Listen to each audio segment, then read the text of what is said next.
के खिलाफ कांग्रेस बड़ी रैली करेगी। दिल्ली के रामलीला मैदान में 14 दिसंबर को रैली और कांग्रेस अध्यक्ष खड़गे, पूर्व अध्यक्ष राहुल गांधी, महासचिव प्रियंका गांधी समेत सभी बड़े लीडर्स इसमें शामिल होंगे। कल देर शाम दिल्ली में बैठक हुई थी जिसमें राजस्थान, हरियाणा, पंजाब के प्रदेश अध्यक्ष, प्रभारी विधायक दल के जो नेता हैं वो शामिल थे। तो बड़ी अपडेट आपको दे रहे हैं दिल्ली से, जहां पर एसआईआर के खिलाफ कांग्रेस एक बड़ी रैली करने वाली है। दिल्ली के रामलीला मैदान में 14 दिसंबर को रैली होगी और कांग्रेस अध्यक्ष खड़गे, पूर्व अध्यक्ष राहुल गांधी, महासचिव प्रियंका गांधी समेत सभी बड़े लीडर्स इसमें शामिल होंगे। कल देर शाम दिल्ली में बैठक हुई थी जिसमें राजस्थान, हरियाणा, पंजाब के प्रदेश अध्यक्ष, प्रभारी विधायक दल के जो नेता वो शामिल थे।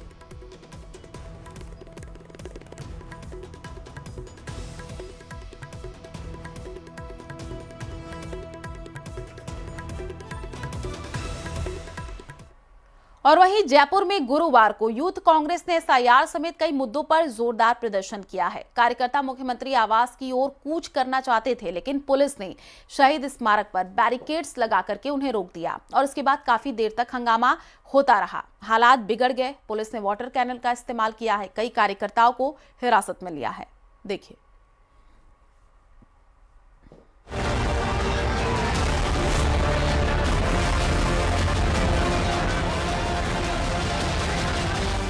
जयपुर में युवा कांग्रेस का जोरदार प्रदर्शन।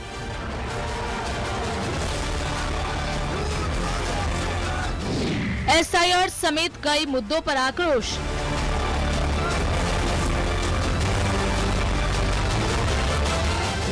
पुलिस और कार्यकर्ताओं के बीच जोरदार धक्का मुक्की।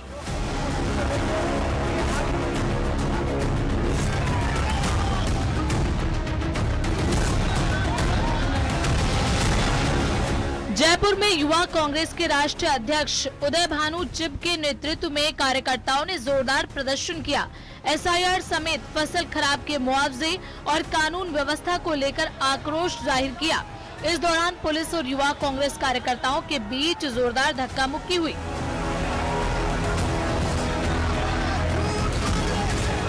मुख्यमंत्री आवास की तरफ मार्च कर रहे कार्यकर्ताओं को पुलिस ने शहीद स्मारक पर बैरिकेड्स लगाकर रोकने की कोशिश की। इससे गुस्साए कार्यकर्ता बैरिकेड्स पर चढ़ गए। इसके बाद पुलिस और प्रदर्शनकारियों के बीच धक्का मुक्की हुई। हालात को काबू करने के लिए पुलिस ने वाटर कैनन का इस्तेमाल किया। साथ ही कई प्रदर्शनकारियों को हिरासत में भी लिया गया। जिस तरह से लीगली गलत तरीके से गणेश को इलेक्शन कमिश्नर बनाया और गणेश का एक ही काम है किस तरह से बीजेपी को बैकडोर एंट्री से गलत तरीके से फायदा दे, उसी तरह से ये एसआईआर भी एक टूल है किस तरह से लीगली वोट चोरी को लीगल किया जाए और देश की डेमोक्रेसी को और देश के भविष्य को अंधकार में डाला जाए।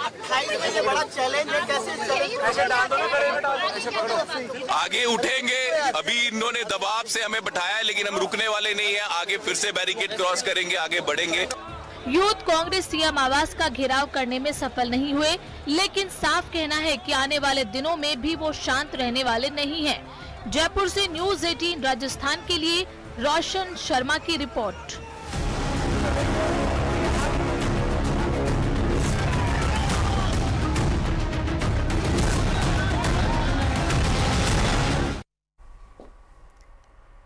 हनुमानगढ़ जिले के टिब्बी के राठीखेड़ा गांव में लग रही एथेनॉल फैक्ट्री के विरोध में ग्रामीणों ने टिब्बी के गुरुद्वारा में बैठक की है और इस दौरान ग्रामीणों ने प्रशासन से वार्ता का प्रस्ताव ठुकराते हुए कहा कि ग्रामीण बैठक करके आगामी रणनीति तय करेंगे। और इस दौरान ग्रामीणों ने कहा कि प्रशासन उनकी सुनवाई नहीं कर रहा है और जब तक फैक्ट्री निर्माण कार्य बंद नहीं होता तब तक ग्रामीण प्रशासन से किसी तरीके की वार्ता नहीं करेंगे। दूसरी तरफ पुलिस की मौजूदगी में राठीखेड़ा गाँव में फैक्ट्री निर्माण कार्य चल रहा है। राठीखेड़ा और टिब्बी में 500 से ज्यादा जवान और पुलिस अधिकारियों का जाब्ता आज तीसरे दिन भी तैनात है। पुलिस प्रशासन के अधिकारी पूरे मामले पर निगाह रखे हुए हैं। प्रस्ताव आ रहा है, लेकिन हमने प्रस्ताव में ये कहा है कि आप पहले जो प्रजातंत्र में हम 15 महीने से प्रदर्शन कर रहे हैं कि फैक्ट्री यहाँ पे नहीं लगनी चाहिए, उसका काम ये शुरू करवा दिया उन्होंने। पहले इस काम को रोका जाए, उसके बाद हम अपनी वार्ता पर विचार करेंगे। क्योंकि रणनीति हमारी करो या मरो, हम यहाँ पे ये प्रदूषण का जहर नहीं लगने देंगे। चाहे हमें कुछ भी करना पड़े। भरतपुर पुलिस ने 3500 करोड़ रुपए की बड़ी ऑनलाइन ठगी का पर्दाफाश किया है। विदेशी बाजारों में उच्च लाभ का झांसा देकर के लोगों से निवेश करवाने वाले संगठित गिरोह के 5 सदस्यों को पुलिस ने गिरफ्तार किया है। पुलिस ने इनसे लाखों की नकदी, लग्जरी गाड़ियां, जेवरात और क्रिप्टो करेंसी भी बरामद की है। ये रिपोर्ट देखिए।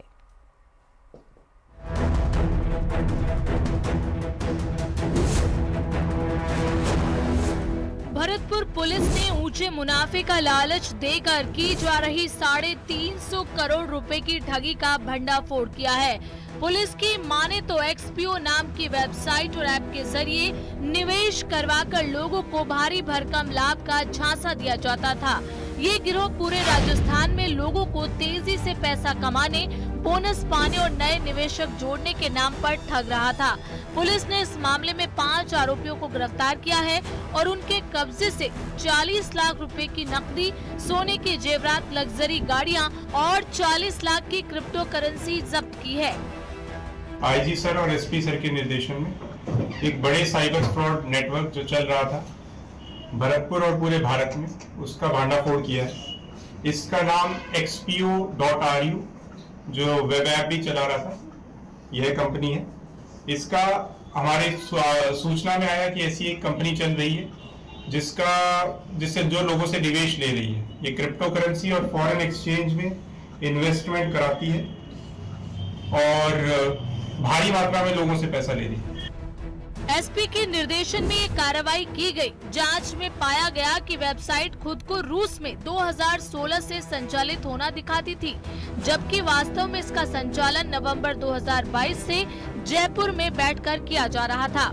12 नवंबर 2025 को थाना मथुरा गेट पर एक मुकदमा दर्ज हुआ, जिसमें बताया गया कि xpo.ru वेबसाइट और मोबाइल ऐप विदेशी बाजारों में क्रिप्टो करेंसी और फॉरेक्स में निवेश करवाने का दावा कर रही थी।